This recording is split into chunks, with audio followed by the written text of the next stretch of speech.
Well, what happened? Yeah. He said, well, I don't listen to music, I don't watch movies, I don't shake hands with women anymore. Oh. What is left in life? That night I did not sleep. SubhanAllah, I was just turning around on my bed and saying, So the sight of seeing your friend make yeah, that change was what? and the logic that came to me saying, he's not doing anything wrong. All what he's saying pleases Allah. I don't know why, but it's logical, it's natural that these things are taboo, haram. Alhamdulillah, for the context of the audience, so Sheikh, just to share, I've been following your classes for the past few years. And I think from the perspective of the audiences, we've always kind of known you as Sheikh Asim. So in our minds, it's like, oh, he was Sheikh since the days of youth. He was wearing a kufi beard, and then he just grew up that path. I was born like this. You were born like this. Alhamdulillah. So straight away with the beard, yes. mashallah. Alhamdulillah. But as time went by, we're reading a bit about your biography, about your upbringing, and how eventually you started off maybe from the corporate world, and then you started expanding into da'wah, and alhamdulillah, you are where you are right now. So I think learning from that, the more I got to know this, the more I realized that, mashallah, I think there's a lot of wisdoms that we can take. Because I think the tendency now is that a lot of Muslims who are in the professional world, they believe that it's either one or the other. If you're in deen, you're like purely da'wah and everything's 100% there. And if you're in the professional, corporate, entrepreneurial world, it's just 100% there. So what we want is to inspire to do both, to excel in both, inshallah. Mm-hmm. So Sheikh, just to start the conversation, I read in your biography that there was a turning point in your life. You have been called an interesting phrase. I believe the word was punk, if I may say that, Sheikh. It was a wake-up call. Tell us a bit about that, Sheikh. How did that happen? Bismillah, alhamdulillah, wa salatu wa salamu ala rasulillahi wa alihi wa sahbihi wa man ihtada bihudahu amma ba'd. Jazakumullah khair for hosting me, and if I tell you, I have to kill you. Okay. So there is a history where it's best to be concealed. And basically speaking, I was referring to an era of my life where I wasn't practicing. Oh. Yes, I used to pray, I used to fast, but I was a cultural Muslim. I did this because I was born as a Muslim. It was not done due to conviction or belief or knowledge based. So it was done because my parents did it, my siblings did it, everyone around me did it.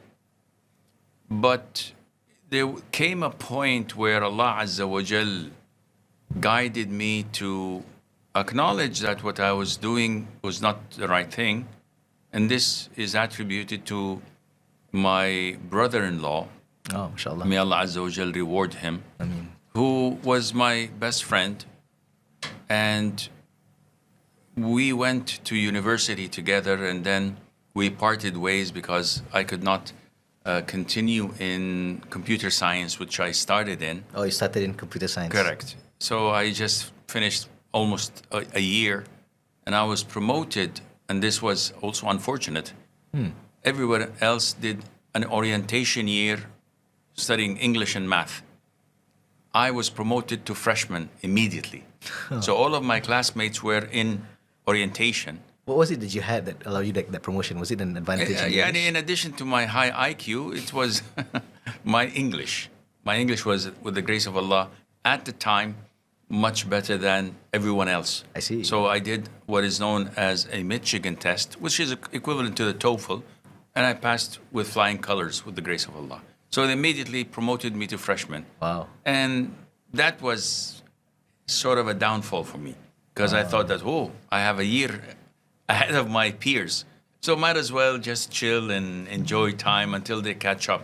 I see. And that was a mistake, immature mistake from my side.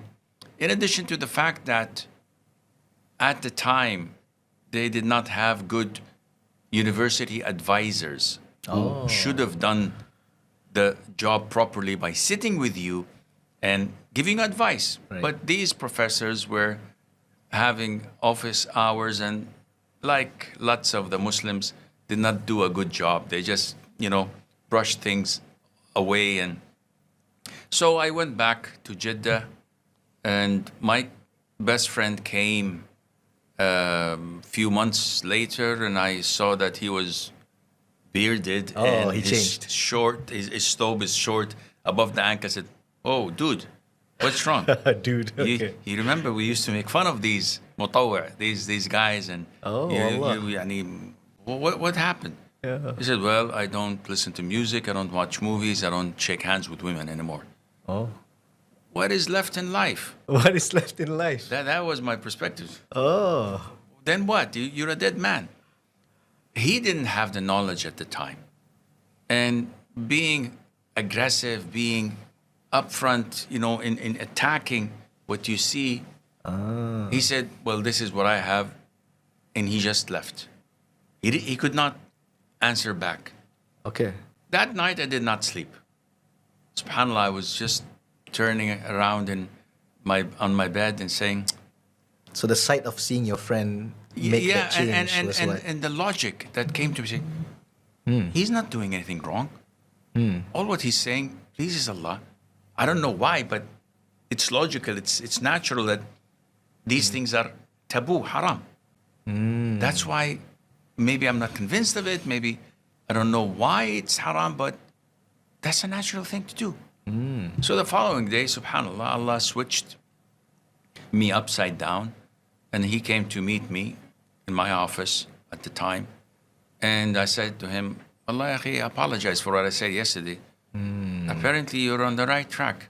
And since then, I started, with the grace of Allah Azza wa Jal, to inquire more about religion, and became a bookworm, reading like 6, 7, 8 hours a day. Wow. Stuff that I had no idea what it was. It was like in gibberish to me. So this was your first pursuit in Yes, learning I Islamic just learned. knowledge. Okay. And I read and I read. And MashaAllah. Allah Azza wa Jal graced me that I was guided to buy, because I had no mentors, no sheikhs to guide me. So I just went there and looked at the bookstores and bought the books of Ibn Taymiyyah, Ibn Al-Qayyim, I Al-Shawkani, see. and the fatwas of Ibn Baz, Ibn Uthaymeen. And I always reflect back and say, imagine if I were to buy the other books of scholars of the dark side, as they say. Imagine, I would have mashallah. been a super, super duper. So Allah Yani, guided you to buy those good yes. ones. Allah Azza wa Jal has Mashallah. favored me and blessed me with this. And I started reading and taking notes and mashallah. asking scholars. Oh wow. And alhamdulillah. MashaAllah.